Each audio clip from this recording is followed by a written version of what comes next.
American importers in particular are really scratching their heads right now in some cases to decide what are we going to do about China if it's not practical to manufacture products in China any longer.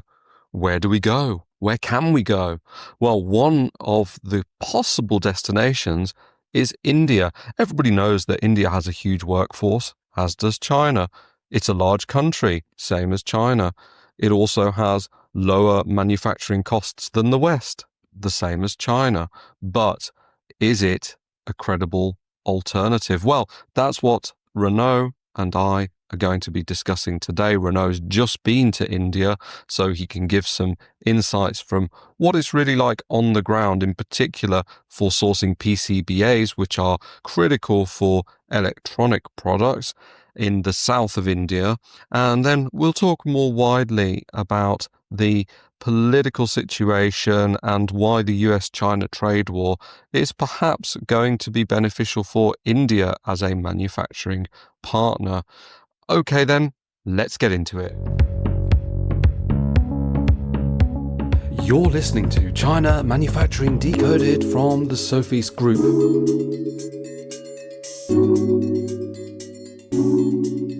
Hi, welcome back to the podcast, episode 269 today. Adrian here and Renaud joins me. How are you? Yes, still doing okay. We've recently been at the Global Sources trade fair in Hong Kong, kind of for electronics, homeware, kitchen equipment, things like that. So how did you feel about that? A bit slow. It seems like a lot of people went to Guangzhou, to the Canton Fair instead. The dynamics are changing a bit from the pre-COVID times. Seems a lot of people flew into Hong Kong and went directly to Guangzhou. You know, now that they can get in the airport, take the train, one stop, they get to Kowloon, they walk a bit, and then they take the high-speed train up to Guangzhou South. I don't know. I don't know if it's part of it. We're still kind of wondering what happened, but a lot of people say that there were many more people in the Canton Fair at this time, while in Hong Kong, they had trouble setting all the booths. We could see some of the booths were closed, and we were at Global Sources, right, Asia World Expo, and there were not a very high number of people. But anyway, that's, we make the most with it. Let's get some contacts. We try to get some good customers out of this, and let's see how it goes. Sometimes fewer people doesn't mean it's slower. No. Maybe it's higher quality, right? Can't say I saw many Americans personally, and that's for obvious reasons, Very right? few. Very few. Yes. Yeah. So as you said, things changing for sure. And related to that, actually, recently, if listeners remember, maybe a few episodes ago, you mentioned that you were in India. So we're actually going to talk about India today. And this kind of is related to things changing in China, because of course, where China becomes less of a desirable sourcing and manufacturing destination for certain customers from the USA, for example, we ask ourselves the question, maybe India is going to step into the breach here and pick up China's slack. And you recently visited Bangalore and you were looking at some PCBA suppliers. So just tell me a little bit about that trip, please. Yeah, right. So I go there at least once a year to see the team, right? So we have an office there with some engineers and mechanical engineers, mobile app developers, and so on, and some project managers working on component sourcing and so on. And so we are in the same state as Bangalore, just north of Bangalore. It's a direct train ride. It took me about 5-6 hours. Nothing is super fast in India. Okay, when you come from China, everything seems a bit slow. However, it was quite a nice, smooth, direct train ride, so no problem. And then, when I was in Bangalore, because that's where I flew in and out usually, I was thinking, hey, what about the rest of the supply chain? And because we might do assembly there in our company. but it's good to rely on some local suppliers, and it's good to see the suppliers there. So Yep. Bangalore, obviously a huge IT hub, right? And they do some electronic product manufacturing. Okay. It's definitely not the same as the Greater Bay Area, like Shenzhen, Dongguan, right? It's much smaller, of course, in scale, but still. So the team identified, I don't know, like about 10 PCBA suppliers that don't seem to be huge and seem to be at least, somewhat sophisticated. And we kind of screened them down to six of them, I believe, six or seven that we Mm. visited. So it took 2 days because again, things don't move very fast in Bangalore. The traffic is not very good. Takes time. And it was initial visits, right? In and out in about 1 hour, looking at the equipment, asking questions and so on and so forth. Mm. So some of the companies were relatively established, had 2 or 3 SMT lines and some other activities and so on.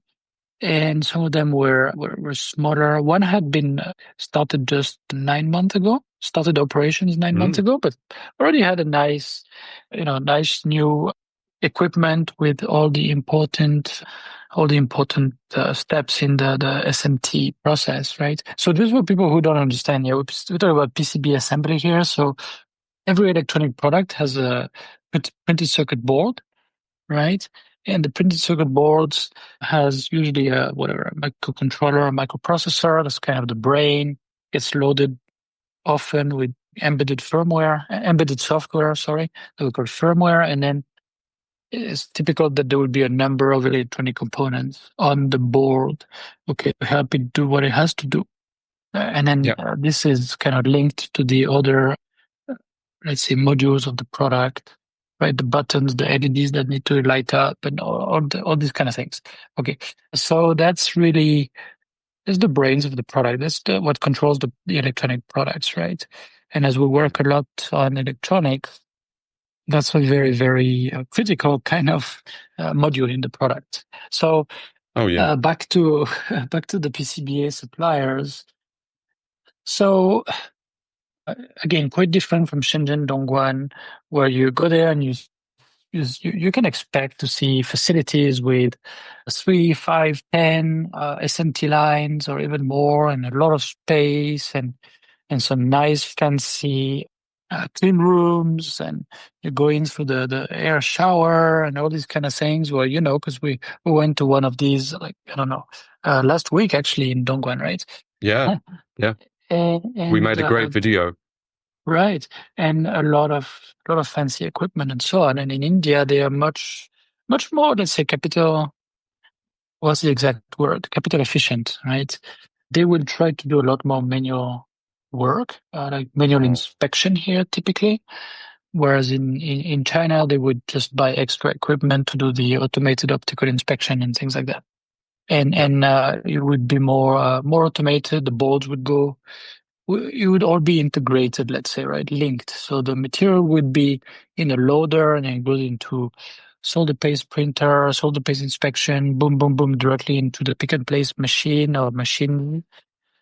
And then, maybe there's inline automated optical inspection. Then it goes to the next step, maybe the, the oven, the reflow oven, and so on. So it's really, they've pushed automation further because of the cost of labor and Mm. because in general, Chinese suppliers like to automate as much as they can. Plus, they've had a lot Yep. of subsidies to do that over the past 10 years or so, right? So why not take advantage of it? So, of course, yeah, in India, the picture is a little bit different.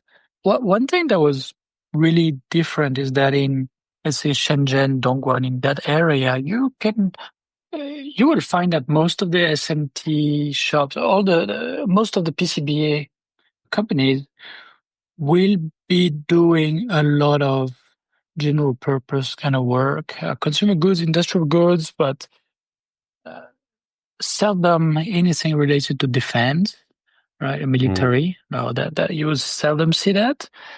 And yeah, some of them will do medical, some of them will do a bit of aerospace, but it's really a minority. However, in India, it seems to be more of a majority. You know, a lot of work goes to, I don't know, the Navy equipment for the Indian military forces, some aerospace work, some medical work, maybe things that they don't want to subcontract to China, basically, right?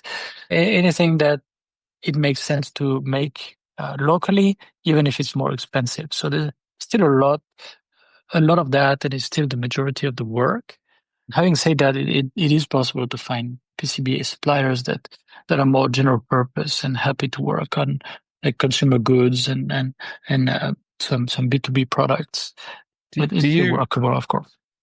do you think that's indicative of the fact that maybe the industry in India just isn't as mature as it is in China yet? So maybe the first big customers these companies are likely to get are the government. Well, uh, yeah, of course, there's much fewer, you know, electronic devices being made all the way to assembly in India versus China. It's much Mm, smaller. And you have in India, you have small companies and big companies and not so much in the middle. So very big companies, you would have, let's say, Foxconn and Wistron, okay, Taiwanese, let's say, supply chain management companies setting things up in Chennai, in Bangalore, to support the orders for Apple and some other big companies.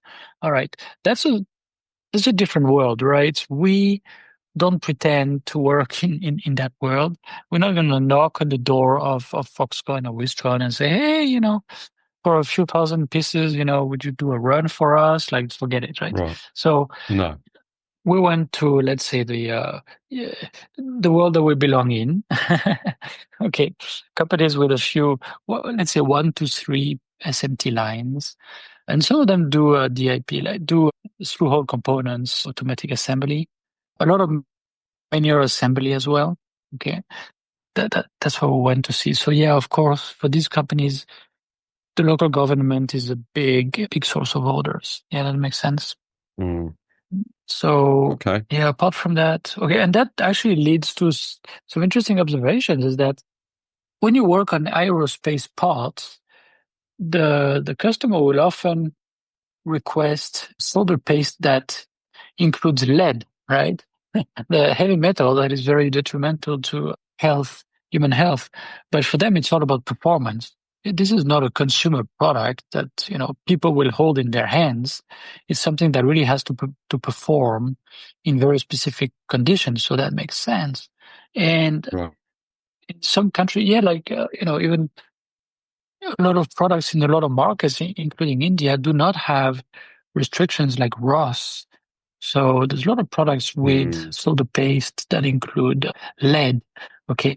So a lot of the PCBA shops, they will say, okay, there's some boards that we use a certain stencils, etc., etc., and it will be with lead-based solder paste, and some of those will be with lead-free solder paste, and then they have to manage all this segregation. Of course, lead-based is cheaper, and they need to manage this, and it's always a bit scary.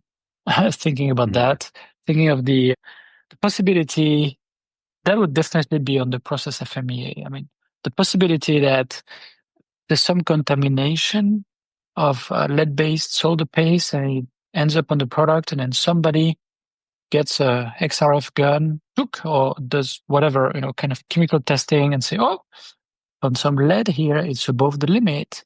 yep. That's definitely always a bit of a risk. Not all of them Mm, do lead and non-lead solder paste.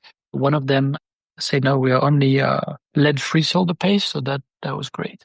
This is more the okay. companies that tend to work predominantly for export, right? Mm. Interesting. That's a good tip to look out for if you are sourcing in Mhm. PCBA in India, then. That's a good insight. Cool. Okay. How about when it comes to import and export in India? I mean, just anecdotally, I've heard that this is more awkward than in China. So a lot of people are scared about this, and the Indian Hmm. customs tend to be relatively strict.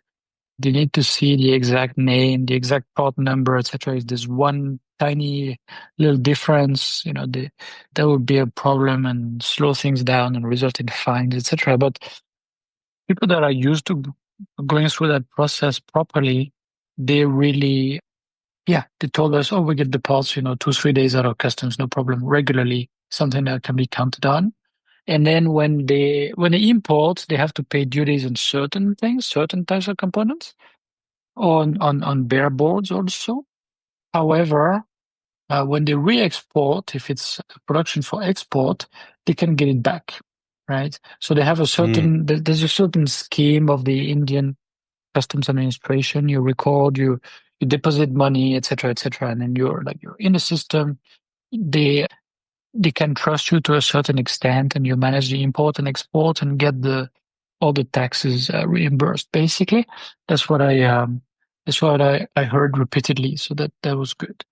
That was good. People who know how to manage that don't really have any issues with that. Okay. Whereas the Okay. typical image is that, wow, you want to get stuff through Indian customs, good luck. Maybe it's going to be stuck for weeks, etc. Mm. Um, there's also some bad stories about China customs, right? And customs in some other countries. So nothing really special here for India. That's good. Okay.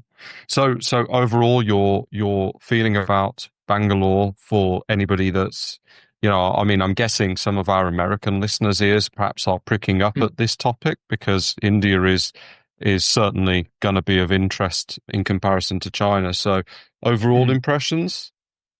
Overall impression is that all of these companies are growing and they are going to get more international business over time, and it will get easier, and there will be more and more of them, right? And by the way, it's not just Bangalore. There are some in Chennai and No. some like in various parts of the country. It's a very big country, right? We just focus on South India. There's already some good ones. There's already some good ones. Now, are they all easy to work with? Do they all have very reasonable pricing? It's always a question.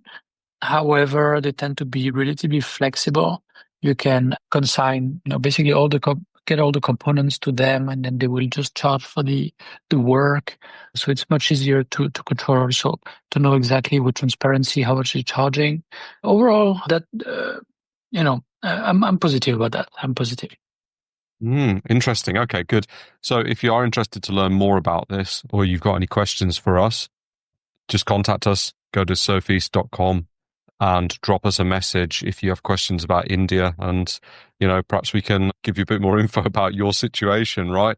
Renaud, if we move on then, so we've been talking about why India might be, an appealing alternative to China. So as a part of this particular podcast, we've now heard your impressions of some of the areas of southern India in terms of, PCBAs and maybe other stuff for electronics in particular. So, in the context of the US-China trade war that is really hot right now, Mm. so let's talk a bit about the India and US relationship and how it might be an alternative. I dug up some information. So JD Vance and Narendra Modi recently had discussions, and it was said that they're trying to double bilateral trade to $500 billion by 2030. I don't know if something has been signed and actually agreed, in ink on that, but Mm. clearly the will is there from the two countries to do more trade. And if we talk about tariffs, and I know everybody's probably really tired of the T word, well, Donald Trump isn't, but maybe everyone else. The T words, The yeah. yeah, yeah. So we know that the tariff on Chinese goods is, I mean, I don't even know what it is anymore. I think we've all stopped counting, right? But I mean, it's astronomical at the moment. And In on China, yeah. Indian on Mm. Indian goods, it Yeah, was, I think, a 10%. 26% Correct. tariff, Yeah, it which, was 26%, announced as 26%, held at 26% for a few days, and it went down to yeah, 10%, just like most of the other countries on the list. right. And 26%, well, of course, looked better than the 46% on Vietnam, Yep. and it was pretty comparable to the 24% on Malaysia. Okay. Mm. And that's before negotiation, right? Just Yes. doing their weird math. They came up with 26% to open a negotiation, right? But what you're saying is that that Vice President Vance, which seems to Mm-hmm. be quite involved in the decisions of the Trump administration, uh, has a wife that's from India, right? And then they met kind of informally or whatever with Prime Minister Modi in India, Mm. in Delhi, and they did this kind of declaration. So okay, it's not really informal, right? It's a bit official now, and Mm-hmm. they want to get things done. So that looked good. I think if we take a step back, really, the big question is, what is the Trump administration going for, really? Are they really going for, like, trying to rebalance the trade with India and get India to open up to, I don't know, American agricultural goods and all these kind of things? Very, very difficult, I would say. Very difficult because of the way Indian society is set up and the way that various governments have tried to keep the hundreds of millions of people working in agriculture Yep. relatively happy, and so very, very difficult. India is a very conservative country. Sorry, very protectionist country. Actually, there's a lot of things that need special permissions and stuff like that, right? Okay. Or is it that the Trump administration also wants to cut China off of their market, and then as they cut China off, they need to give some good off ramps to their companies. Oh, you don't want, we don't want you to make your products and buy your products in China, but hey, if you make it in India, yeah, we'll get maybe a 10-15% tariff, which is kind of the basis is going to be 10% everywhere, it seems. And I will be happy because you're weakening China, which is what we want to do, and basically play India against China, right? So that's geopolitically speaking, that kind of makes sense. Yep. If India has to choose between USA and China, India will try not to choose, but anyway, will not choose China, right? I think No. they will not choose anyway, but they will not choose China, that's for sure. They've Mm. they have a bit of a contentious relationship, disputed border areas. A lot of apps from China are not allowed at all in India. I mean, there's special restrictions on Chinese companies investing into a company in India. There's a lot of things to kind of make sure it's not about decoupling. It's about, like, let's not even get coupled, right? Too close. Yeah. Uh, Yeah. yeah, that's been the policy. So a lot of question marks, but that visit by that Vice President Vance is kind of Mm. positive. And Modi is this kind of model of authoritarian leader that Trump kind of likes to talk to, so that might also help. Let's see. Let's see. I don't really know. Yes. Okay. Well, no, that's some good insight. I agree. I think it's got to be a bit of both. I think, Mm, of course, they're trying to push manufacturing out of China, and even Donald Trump doesn't believe that all the manufacturing is going to come into the US, and they're just suddenly going to set up a load of factories with people making, I don't know, electronics or t-shirts or whatever. Surely nobody believes that's really going to happen. So where's it going to happen? If it can't happen in China, then ultimately mm, it needs to occur somewhere else. The question is, can India, as I said at the top of the podcast, can they pick up the slack? Now, there was a Wall Street mm, Journal article very recently as well, which was mm, titled India has a golden opportunity to capture US business from China. And that's exactly what we're mhm. talking about. And I mean, you've Yeah. literally just been talking about Vance's visit and maybe some of the US's aims for having that kind of trading relationship with India. So, I mean, we can already see that the US China trade war has been impacting what goes on in India. So, how do you see that? How do you think that these impacts are being manifested? Well, what There was Trump 1 and now there's Trump 2, right? So Trump 1 pushed some big American companies like Apple to say, okay, Mm. let's reconsider our resource and let's start to put things away. And some of them picked India because it's a good, let's say, geopolitically speaking, it's a good diversification strategy away from the China risk, let's say, right? Okay. And they are hoping maybe to create an ecosystem that would not be the same as China, of course, but it's a big enough country that if a lot of there's a big workforce, okay, in a lot of English speaking people, a lot of Yeah. engineers, and if they can get a lot of assembly going, then there's going to be a lot of component manufacturing going also, and that might be the closest thing, to the next China that we can get to. Now, there's not going to be a next China, but for companies that want to sell on the US market, India certainly looks like it has a lot of potential, right? So big Mm. companies have moved to India.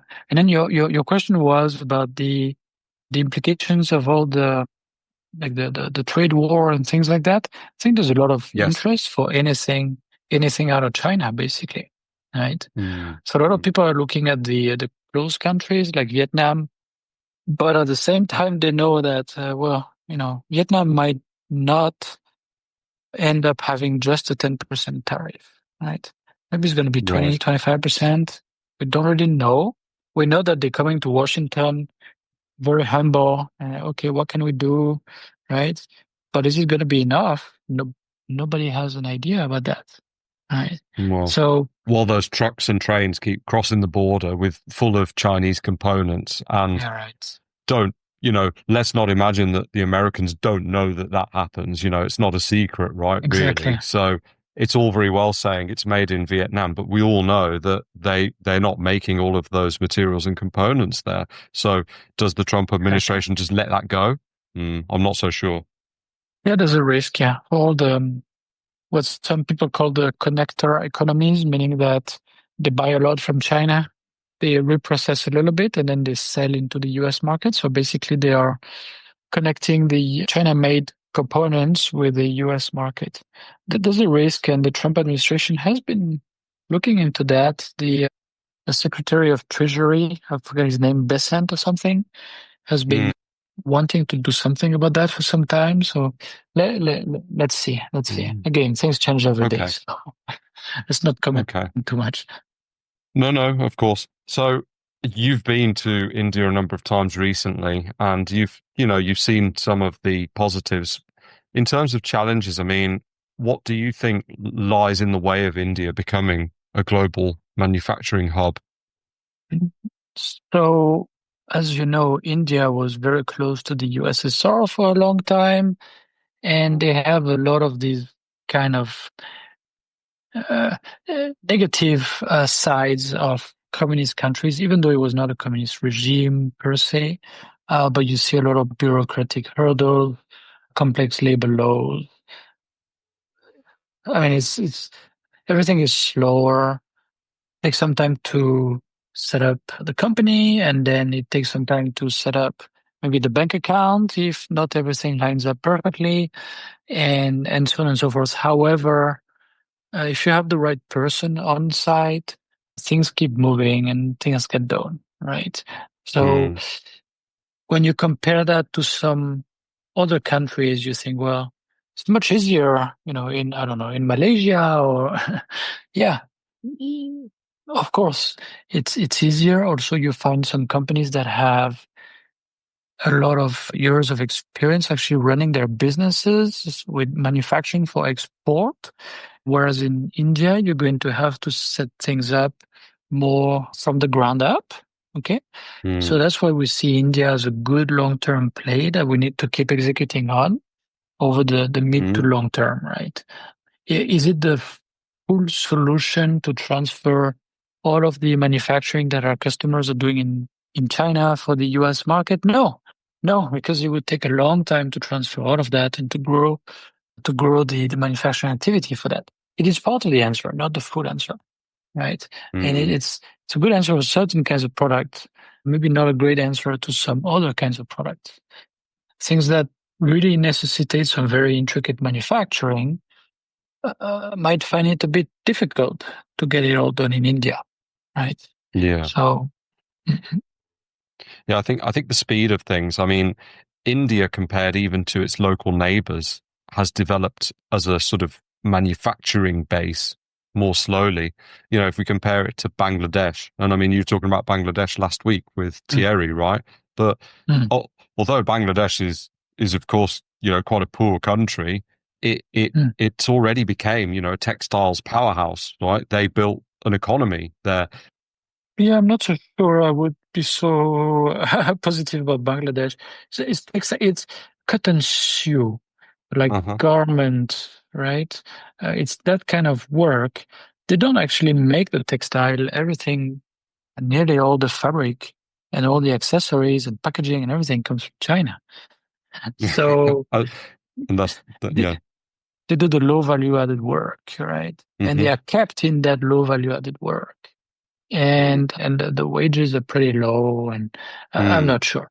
India Okay. actually, India's manufacturing base is much bigger than that of Bangladesh and much more diversified, right? That's the Right. benefit of a protectionist country is that you keep a local manufacturing base, and a lot of things have popped up. A lot of manufacturing facilities have popped up over the past 10 years with Modi's policies. Okay, so that's Mm. good. There's some positive, some positive. Yeah. However, a Well, lot of I s- these factories are not so competitive, right? So you need to kind of pick the right ones and show them what mm, they should do, right? right. I mean, in the WSJ article that we referenced, it talks Mm, about the difference between India and Vietnam, mm, and we've already mentioned Vietnam. Vietnam are exporting more to the States than India, even though they're a country of 100 million. It's yeah. about the same size as Guangdong province, the whole country, Mm, and right. India's got 1.4. So the question is, uh, you know, what is stopping India from overtaking Vietnam? And no doubt it will in due course, but it hasn't been so far. So, you know, Yeah, maybe the issues I that you believe. discussed, like labor laws Mm. and, you know, bureaucracy and things like that, maybe that's what's caused them to be a bit slower up to now. Well, when you think about it, China also has very nasty labor laws, I mean, for employers, and also has a lot of rules. And, when you set up a company, when you set up a manufacturing facility, wow, so much red tape. I mean, Yeah. it was very, very heavy. So I think the key difference was that in India, and I think in the Wall Street Journal article, they mentioned that also, the government officials they all had kind of KPIs, they were they're very ambitious and they have KPIs and they want to hit their KPIs and they want to progress into the party and the government and so on. And they all wanted to have more tax revenue, more foreign companies investing in their city and so on and so forth, right? So they were doing all kinds of things and they were closing their eyes on a lot of bad practices and so on, just to get things going, right? Whereas in India, it's a bit different. It's a bit different. You don't have that. You don't have that, right? So you need to pick the right team and go through all of the obstacles that are on the way and keep executing and grow your company and know your limitations, right? The big companies like Foxconn and Wistron, they run into trouble. They noticed, oh, we Mm. cannot have just like Foxconn had in Shenzhen and now they have in Zhengzhou, basically a huge city of 400,000 people or more, all assembling stuff, in there and sleeping in dormitories on site and all of that, and just happy to do it.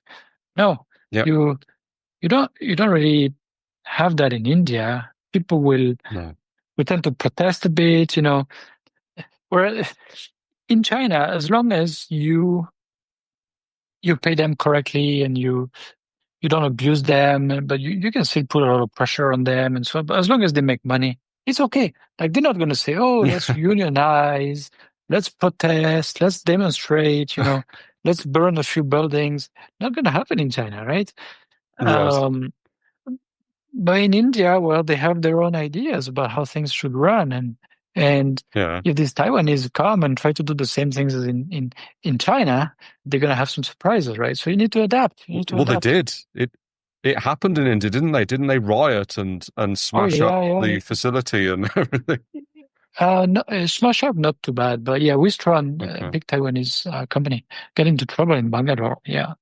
Mm, So you got to be careful. So their model of going to the yeah. big cities and hiring people in very large numbers and ramping things up very fast doesn't work the same way. And the supply Mm, chain is not as responsive. It just takes mm. a bit longer to bring up, component suppliers at the right level of quality. Just takes a bit longer. So, but this is sort of big company problems, right? It's actually probably easier for a smaller company to get things going as long as you understand really the landscape and you understand your limitations. What do we keep buying from And China? What do we localize? How to get things going? So the challenges are quite different. mm. And I think the big companies have already kind of been the vanguard in India. If we look at electronics, obviously we keep going back to Apple, right? But I think my understanding is Apple produce about 20% of iPhones in India Mm. as it stands, right? Mhm. And they're obviously planning to increase that. Can't think why.